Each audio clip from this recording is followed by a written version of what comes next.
नमस्कार दोस्तों, आप देख रहे हैं आज की ताजा न्यूज। तो आइए बात कर लेते हैं आज के मुख्य समाचार में। देश भर की तमाम बड़ी खबरों पर नजर डालते हैं। इससे पहले आप हमें कमेंट करके जरूर बताइए कि आप हमारी वीडियो किस शहर से देख रहे हैं। अगर आपने अभी तक इस वीडियो को लाइक नहीं किया है तो लाइक कर लें, चैनल को सब्सक्राइब जरूर कर दें। उत्तर प्रदेश के मुख्यमंत्री योगी आदित्यनाथ ने बांग्लादेश के हिंदुओं में खासकर दलित हिंदुओं पर कथित अत्याचारों को लेकर विधानसभा में बयान दिया। उन्होंने कहा कि बांग्लादेश में दलित हिंदू युवक की हत्या हुई, लेकिन भारत के विपक्षी दल इस पर मौन है, जबकि वे गांजा जैसे अंतर्राष्ट्रीय मुद्दों पर कैंडल मार्च करते हैं और विरोध दिखाते हैं। विधायक सत्र में उन्होंने कहा कि ये दोहरा मानदंड और वोट बैंक राजनीति है।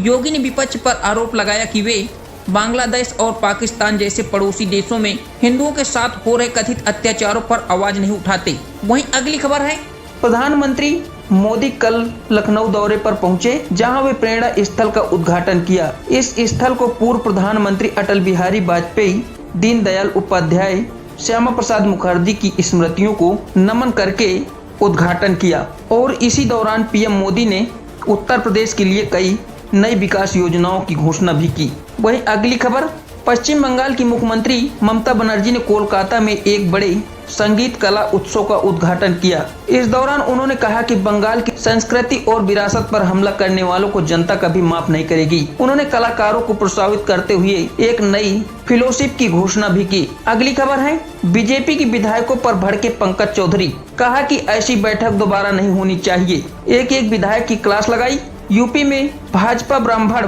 विधायकों की बैठक से पार्टी में खलबली मच गई है। नवनिर्वाचित प्रदेश अध्यक्ष पंकज चौधरी नाराज हो गए। उन्होंने ब्राह्मण कुटुंब बनाने और बैठक शामिल सभी ब्राह्मण विधायकों की क्लास लगा दी। वहीं अगली खबर है, आज देश भर में प्रशासन के द्वारा ट्रैफिक नियमों का लेकर विशेष जागरूकता अभियान चलाया गया। पुलिस और प्रशासन ने लोगों से अपील करते हुए कहा कि हेलमेट और सीट बेल्ट बिना वाहन चालकों पर कानूनी कार्रवाई की जाएगी। इसका उद्देश्य सड़क दुर्घटना में कमी लाना। वहीं अगली खबर, कांग्रेस नेता राहुल गांधी ने आज महंगाई और बेरोजगारी के मुद्दे पर केंद्र सरकार पर निशाना साधा। उन्होंने कहा कि देश का युवा वर्ग बहुत ज्यादा परेशान है और सरकार केवल जनता के आंकड़ों की बात कर रही है।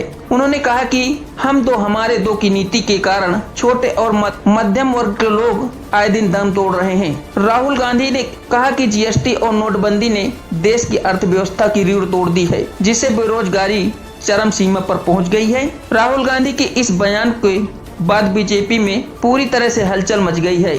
वहीं अगली खबर, कांग्रेस महासचिव प्रियंका गांधी ने आज महिला सशक्तिकरण को लेकर सरकार पर सीधा हमला बोला।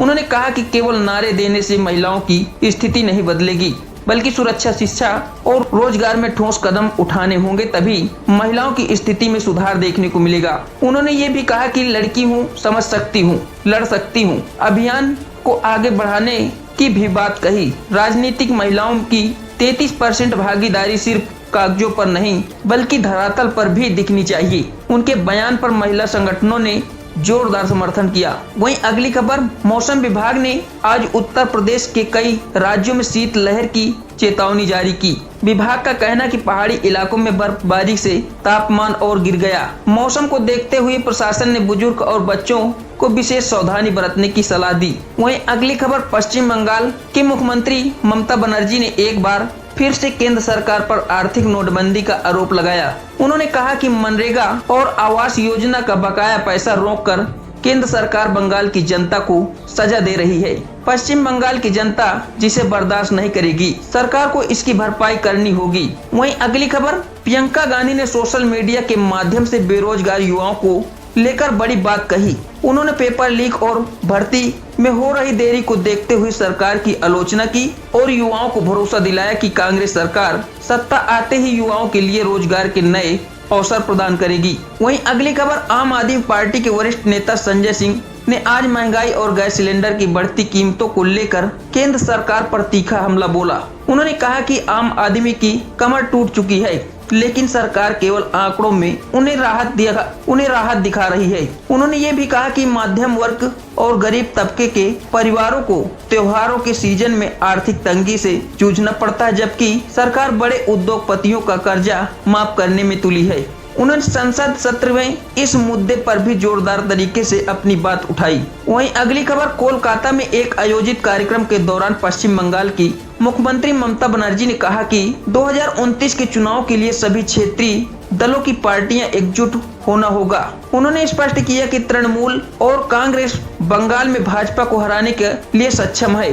ये पार्टियां राष्ट्रीय स्तर पर भी बड़ी भूमिका निभाएंगी, जिसे सुनकर भाजपा ने बंगाल में चुनाव प्रचार बढ़ा दिया है। वहीं अगली खबर, दिल्ली और उत्तर भारत में बढ़ते प्रदूषण को लेकर विपक्षी दलों के सांसदों ने लोकसभा में स्थगन प्रस्ताव पेश किया। सांसदों ने सरकार से मांग की प्रदूषण को राष्ट्रीय आपातकाल घोषित किया जाए। हालांकि सरकार ने प्रदूषण को लेकर कहा कि पराली जलाने और औद्योगिक प्रदूषण को रोकने के लिए राज्य सरकारों को भी निर्देश दे दिए गए हैं और मिलकर लगातार हम काम करेंगे। वहीं अगली खबर है, पूर्व प्रधानमंत्री अटल बिहारी वाजपेयी की 101वीं जयंती के अवसर पर राहुल गांधी ने उन्हें याद करते हुए नमन किया। राहुल गांधी ने कहा कि अटल जी के साथ उनके राजनीतिक मतभेद रहे, लेकिन संसद में उनके भाषण देने की कला और सभी को साथ लेकर चलने का उनका स्वभाव हमेशा सराहनीय रहा। उन्होंने वाजपेयी जी को एक महान वक्ता और राजनेता का दर्जा दिया। वहीं अगली खबर, आम आदमी पार्टी सांसद संजय सिंह ने दिल्ली की शिक्षा और स्वास्थ्य मॉडल की तारीफ करते हुए कहा कि आपकी नीतियों में पूरे देश को एक नई दिशा दी है। उन्होंने ये भी दावा किया कि आने वाले चुनाव को जनता बीजेपी की राजनीति को नकारते हुए काम की राजनीति को देखते हुए जनता आम आदमी पार्टी को चुनेगी। वहीं अगली खबर, बीजेपी सरकार दिल्ली नगर निगम चुनाव से पहले एक बड़ा दांव खेलते हुए आज 100 जगहों पर अटल कैंटीन की शुरुआत की है। इन कैंटीनों में गरीबों और मजदूरों को मात्र 5 रुपए में स्वच्छ भोजन, पौष्टिक भोजन उपलब्ध कराया जाएगा। भाजपा नेताओं का कहना है कि ये सुशासन दिवस पर गरीब और मजदूर लोगों के लिए एक बड़ी सौगात है। वहीं अगली खबर, पश्चिम बंगाल में अगले साल होने वाले पंचायत चुनाव को लेकर टीएमसी और भाजपा ने आज से अपनी रैलियां शुरू कर दी है। मुख्यमंत्री ममता बनर्जी ने जहां अपनी योजनाओं का प्रचार किया, वहीं भाजपा सरकार पलटवार करते हुए भ्रष्टाचार के मुद्दे पर राज्य सरकार को घेरा। राज्य में राजनीतिक हिंसा को रोकने के लिए केंद्रीय सुरक्षा बलों की मांग की जा रही है। वहीं अगली खबर, ओवैसी ने भारत चीन सीमा विवाद को लेकर सरकार को घेरते हुए विदेश नीति पर सवाल उठाए। उन्होंने मांग की सरकार से देश को सच बताइए कि कितनी जमीन पर चीन ने नियंत्रण किया है। उन्होंने संसद में इस पर विशेष चर्चा की मांग की है, लेकिन बीजेपी सांसदों की बोलती बिल्कुल भी नहीं निकली, वे चुप रहे। वहीं अगली खबर, शिक्षा मंत्रालय ने छात्रवृत्ति योजना को लेकर आई नई राष्ट्रीय छात्रवृत्ति योजना की घोषणा की। इस योजना का उद्देश्य की आर्थिक रूप से कमजोर छात्रों के लिए उच्च शिक्षा सहायता प्रदान की जाएगी। सरकार के निर्देश देते हुए कहा कि इसे अगले शैक्षणिक सत्र से लागू किया जाएगा। वहीं अगली खबर, राहुल गांधी ने सोनिया गांधी के साथ मिलकर दिल्ली में उन्नाव की रेप पीड़िता के परिवार से मुलाकात की। उन्होंने आश्वासन दिया कि कांग्रेस पार्टी उनके साथ रहेगी और न्याय मिलने तक संघर्ष करती रहेगी। उन्होंने इस दौरान उत्तर प्रदेश की कानून व्यवस्था पर भी गंभीर सवाल उठाए और महिलाओं को सुरक्षा को प्राथमिकता बताया। दोस्तों, खबरों में अंत तक बने रहने के लिए धन्यवाद। आपसे अनुरोध है कि अगर आपको हमारी वीडियो पसंद आई है तो वीडियो को लाइक करके चैनल को सब्सक्राइब जरूर कर ली। धन्यवाद।